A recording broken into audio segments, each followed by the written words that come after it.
I'm Brita, Webmistress of the Dark. I've already shown you in the Tombstone trilogy how to make your own realistic foam gravestones for your Halloween decor.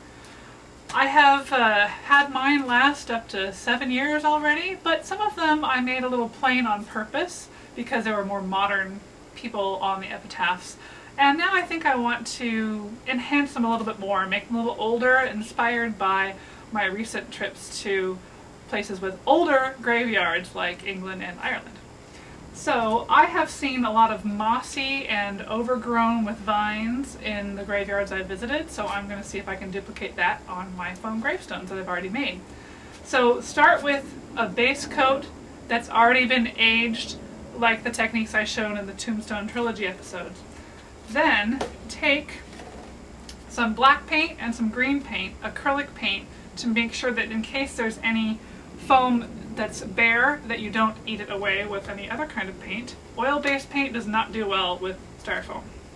So take more black than green. You want this so dark that it still looks pretty black, but then when you actually rub it around on the gravestone, you get the little greenish tint.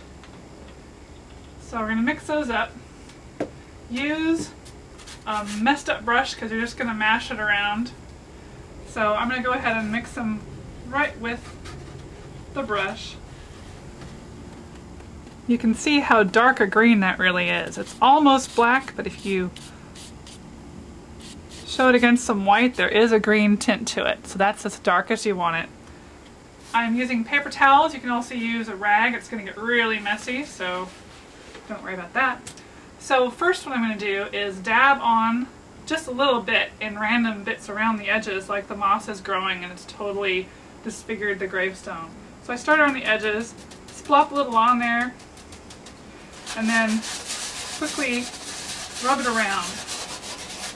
And this is just like what all these ones look like in Ireland that I just saw.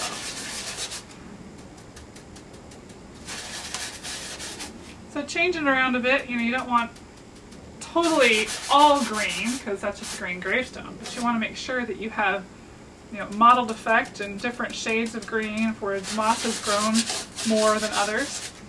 You also want to be careful when you're rubbing with the rag that you don't bump off the corners and make any more chips in your foam than you need to.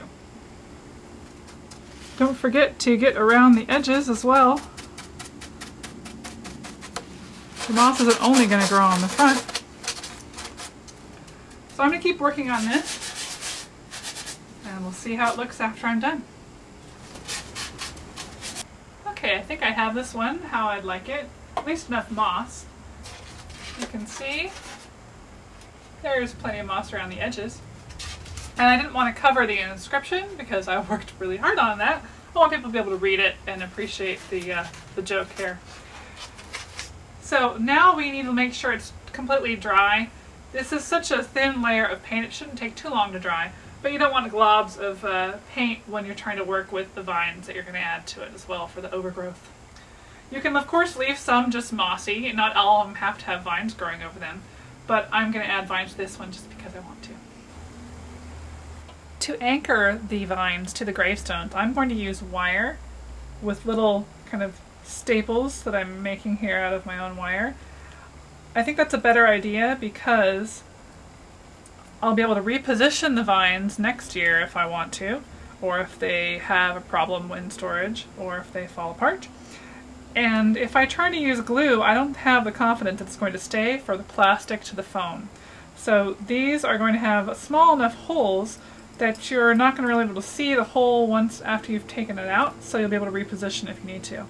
So I've made a whole bunch of these here. Just bend, make a loop that's long enough to go into your gravestone but not too far, clip it off, and you have a little staple.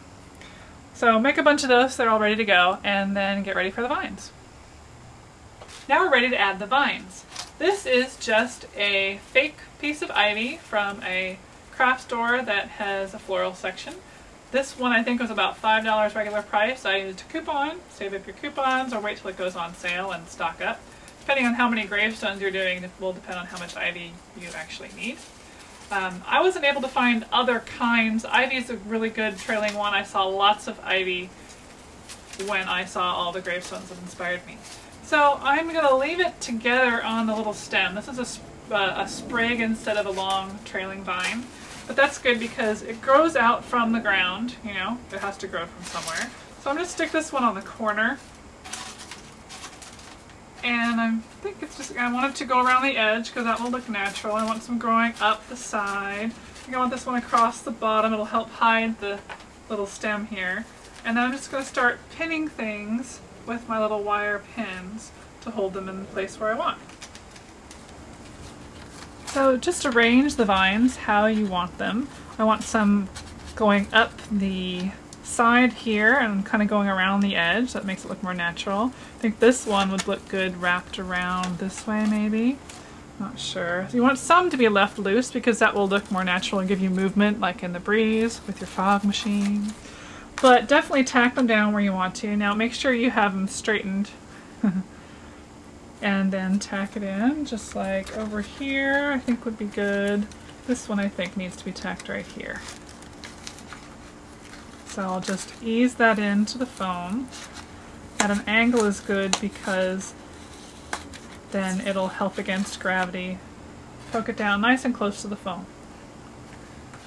Okay, I think I have these vines how I want them. They're all pinned down in the right spots. Let's see how it's going to look when it's standing up in the graveyard. Very nice, natural clinging vines around the edge of the gravestone. Of course, if you make every single gravestone like this, it's going to look too matchy-matchy. So I've seen a lot of graveyards where they have the ones that are farther out in the open that get more sunshine are the normal aging looking ones. They have the years and years of weathering like we've done before in the Tombstone Trilogy series, but the ones that are in the shadows or around the edges, they're the ones that actually get mossy, and they're the ones that actually have the chance for the overgrowth. So mix and match, do some this year, some next year, you know, add to it over time, and that's a lot more fun for you as well. I hope you've enjoyed watching today. Enjoy your Halloween and happy haunting!